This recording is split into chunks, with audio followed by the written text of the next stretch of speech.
बच्चों हमने 5वीं चौपाई में पढ़ा था कि परशुराम विश्वामित्र जी से लक्ष्मण की शिकायत करते हुए कहते हैं कि ये बालक बहुत ही दुष्ट है, मैं इसे जो मार दूंगा, उसका काल आ गया है। तो उनकी बात सुन करके विश्वामित्र मन ही मन हंसते हैं। वो सोचते हैं कि परशुराम जी अभी भी इनको नहीं समझ पाए, ये कोई साधारण बालक नहीं है, साधारण क्षत्रिय नहीं है, ये तो बहुत ही वीर है, जो इनसे पराजित नहीं हो सकते, ये इन्हें नष्ट नहीं कर सकते, ये समझ नहीं पा रहे हैं। अब हम छठी चौपाई पढ़ेंगे। सबसे पहले इसके हम शब्दार्थ पढ़ेंगे। विदित होता है बच्चों जानना। उऋण ऋण मुक्त, कर्ज से रहित, भय होना, नीके अच्छी प्रकार से, भली प्रकार से, सोचू चिंता बढ़ रही है जी के मन में, माथे सिर पर, काढ़ा काढ़ना निकालना, दिन बीत जाने पर, दिन व्यतीत हो जाने पर, बाढ़ा और अधिक बढ़ जाना, आनिए लेकर आओ, व्यवहारिया होता है हिसाब किताब करने वाला, व्यवहारिया हिसाब किताब करने वाला,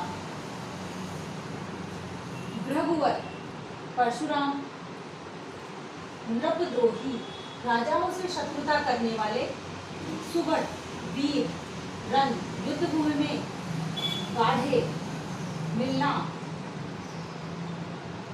द्विज देवता ब्राह्मण देवता बाढ़े सम्मान पाते हैं, वीरता दिखाते हैं, पूजे जाते हैं, सैनई नैनों के इशारों से नेवारे मना करना, आहुति होता है यज्ञ में डाले जाने वाले घी को आहुति कहते हैं, सरिस समान, कोप क्रोध गुस्सा, कृषाणु आग, बढ़ते हुए।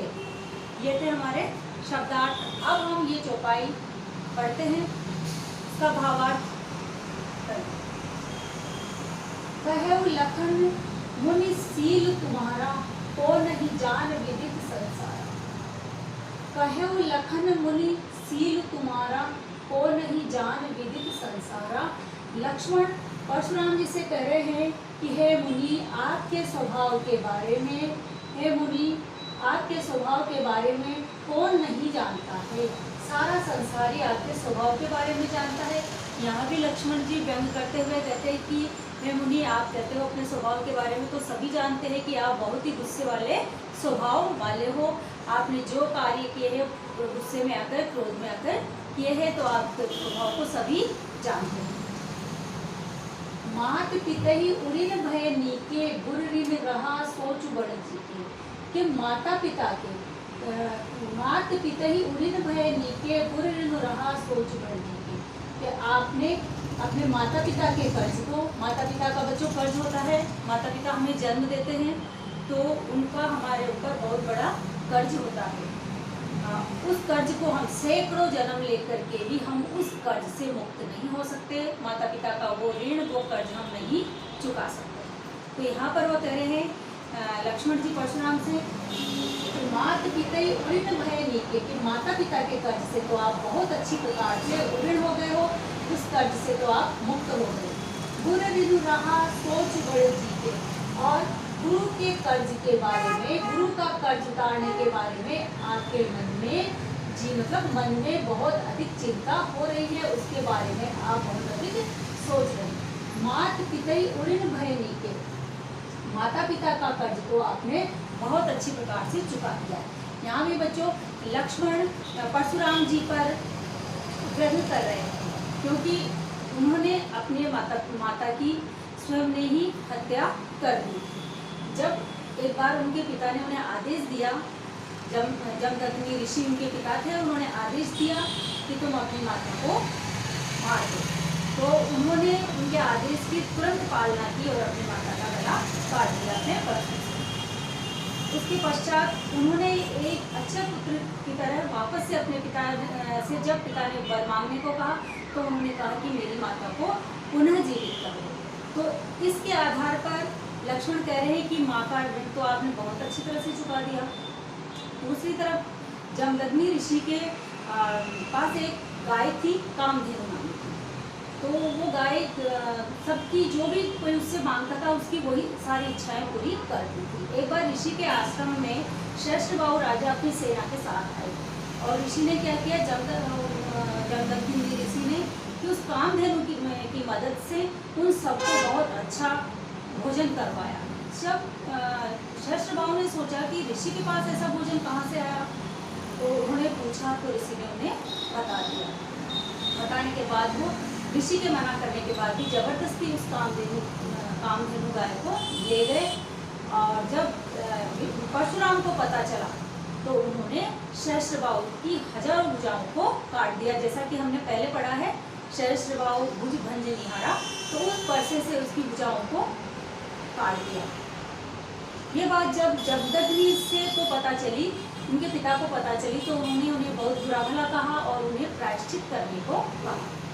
जब सहस्त्रबाहु के पुत्रों को पता चला कि परशुराम ने उनके पिता को मार दिया, तो सहस्त्रबाहु के पुत्रों ने महर्षि जमदग्नि की भी हत्या कर दी।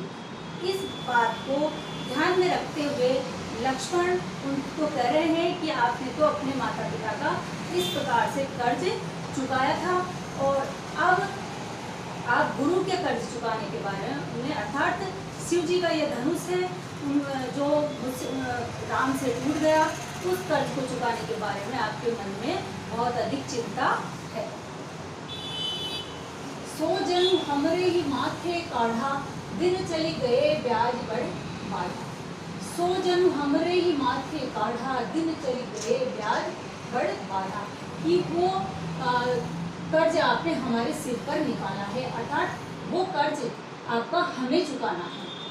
और दिन चली, धीरे धीरे दिन व्यतीत हो गए, दिन चले गए, तो अब उस कर्जे का ब्याज भी बढ़ गया है, वो कर्जा और अधिक ज़्यादा हो गया। अब आनीय व्यवहारिया बोली, तुरंत देव में फेरी उड़ी। अब आनीय व्यवहारिया बोली, तुरंत देव में फेरी उड़ी।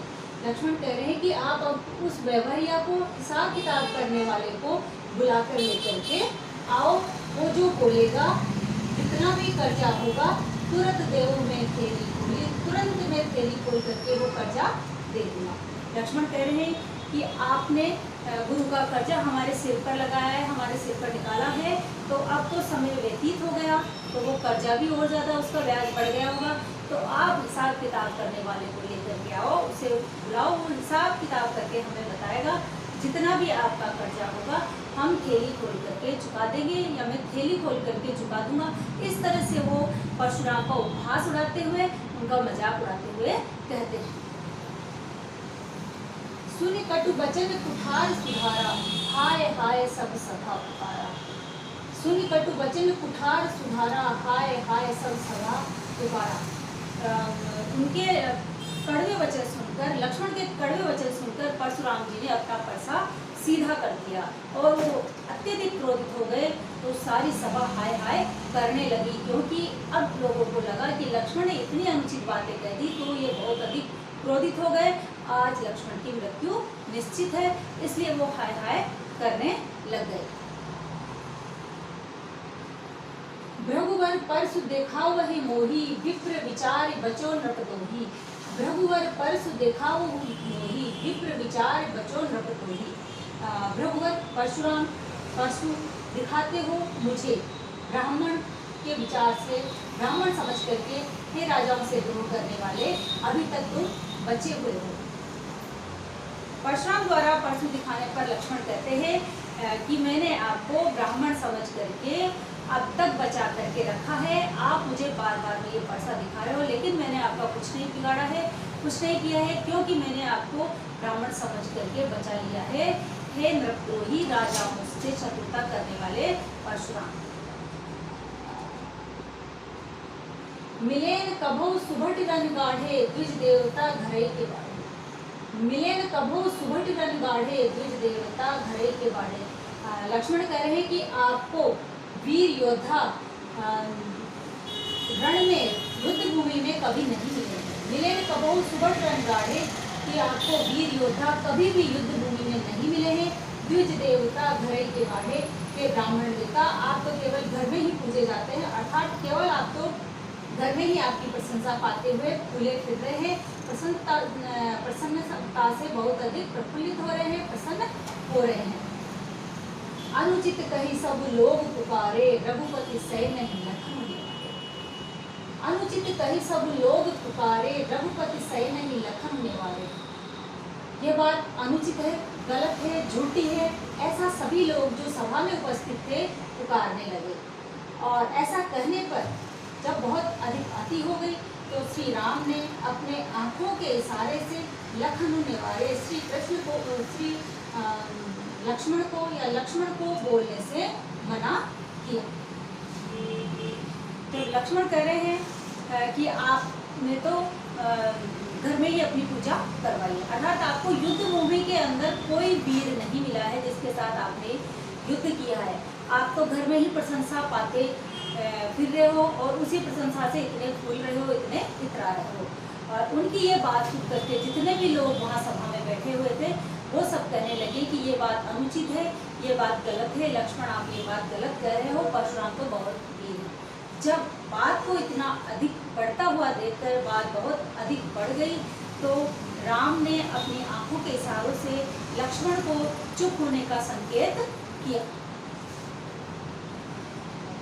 लखन उतर आहुति सरिस, रघुवर कोप कृसान, बरत देख जल सम वचन, बोले रघुकुल नाथ। लखन उतर आहुति सरिस, रघुवर कोप कृसान, बरत देख जल सम वचन, बोले रघुकुल नाथ। लक्ष्मण के उत्तर आहुति के समान, जैसे यज्ञ में हम घी की आहुति देते हैं तो वो और ज्यादा उसकी अग्नि जलती है। तो उनके वचन कैसे थे? लक्ष्मण के वचन उस आहुति के समान थे। और भृगुवर को और विश्वामित्र का गुस्सा कृषाण मतलब अग्नि के जैसा था। तो अग्नि में जैसे घी डालते हैं तो बहुत अधिक और तेज हो जाती है। बढ़त देख जल सम वचन, बोले रघुकुल धान। और उस गुस्से को बढ़ते हुए देख करके, क्रोधाग्नि को बढ़ते देख करके जल के समान वचन श्री राम ने बोले। रघुकुल के सूर्य श्री राम ने जल के समान मधुर वचन बोले। लक्ष्मण के उत्तर बच्चों उस आहुति के समान थे जो कि आग में जिस प्रकार से घी डलता है तो आग बहुत तेज भड़कती है, वैसे ही परशुराम का गुस्सा आग के समान था। और जो जब जब लक्ष्मण कुछ न कुछ कहते थे उनका गुस्सा और अधिक बढ़ रहा था। उनके गुस्से को बहुत अधिक बढ़ते देख करके राम ने जल के समान बहुत ही मधुर और कोमल वचन बोले, परशुराम की गुस्से रूपी अग्नि को शांत करने के।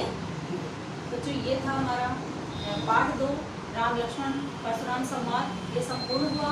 अब हम इस पाठ के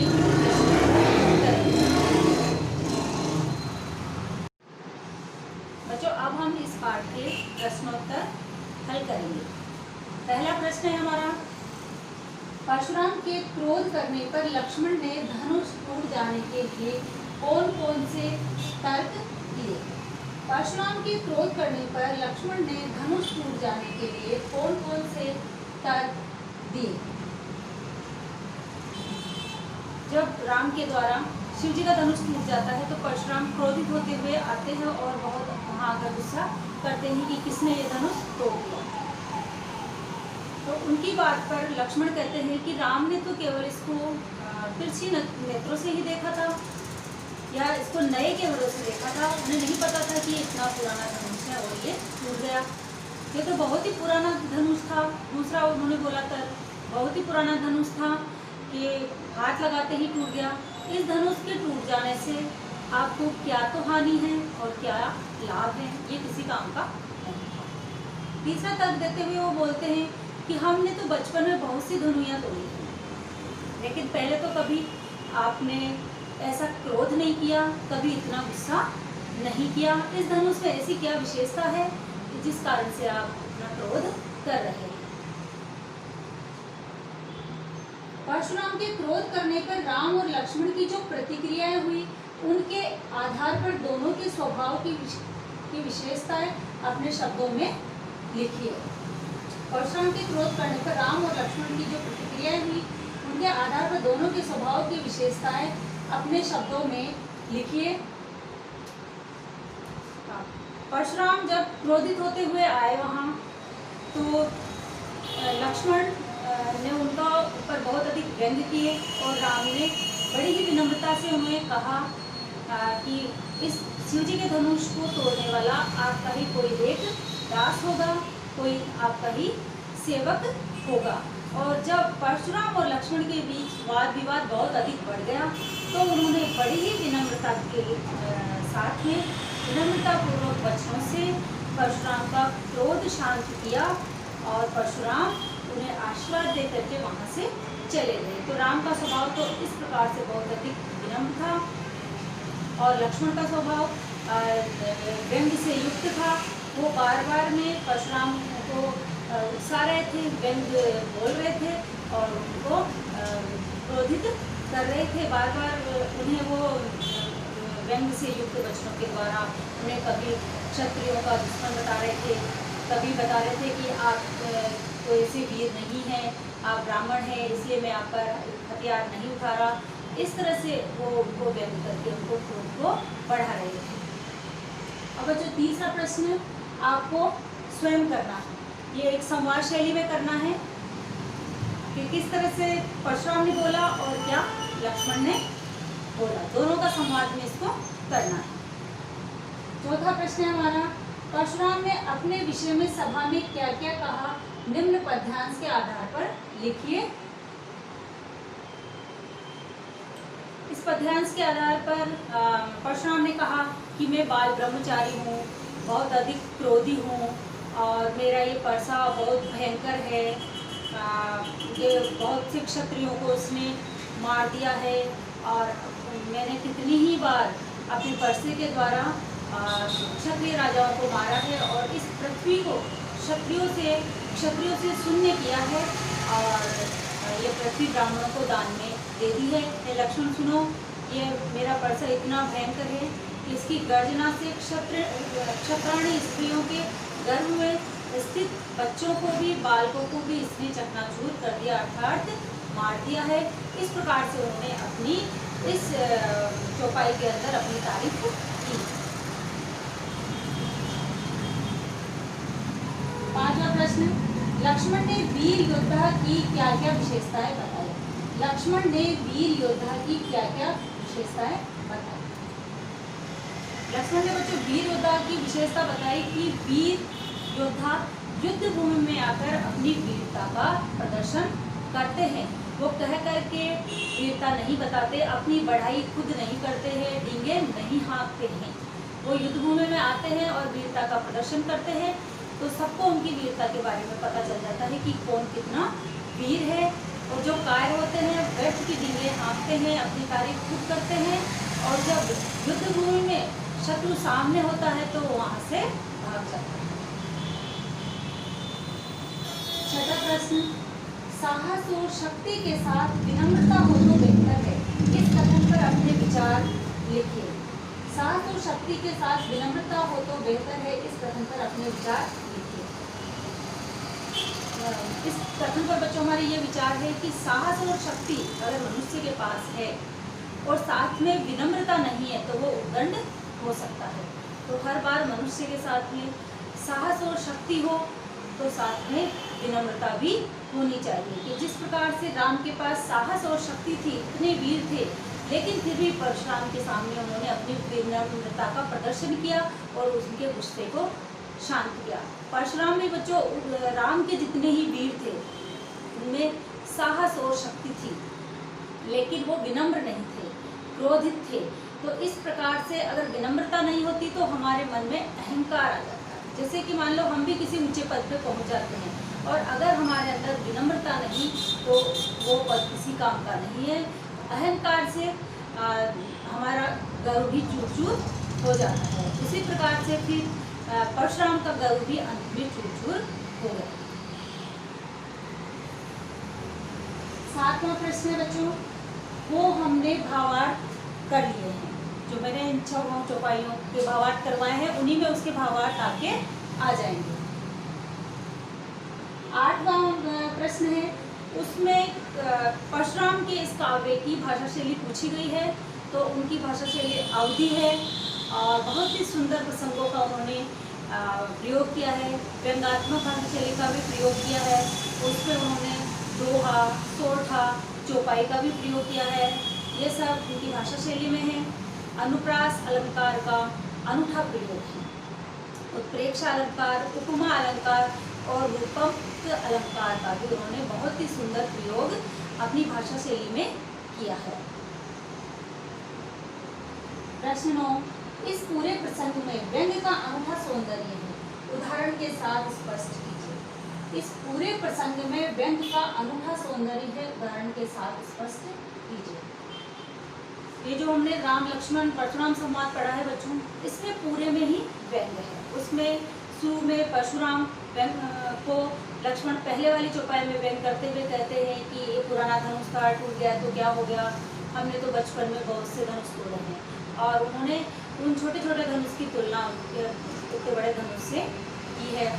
फिर वो कहते हैं कि आप तो ब्राह्मण हैं, इसलिए हम आप पर हथियार नहीं उठाना चाहते, आप तो अपनी बड़ाई आप खुद करते हैं, आपसे ज़्यादा बढ़ कर के और आपकी तारीफ कौन कर सकता है।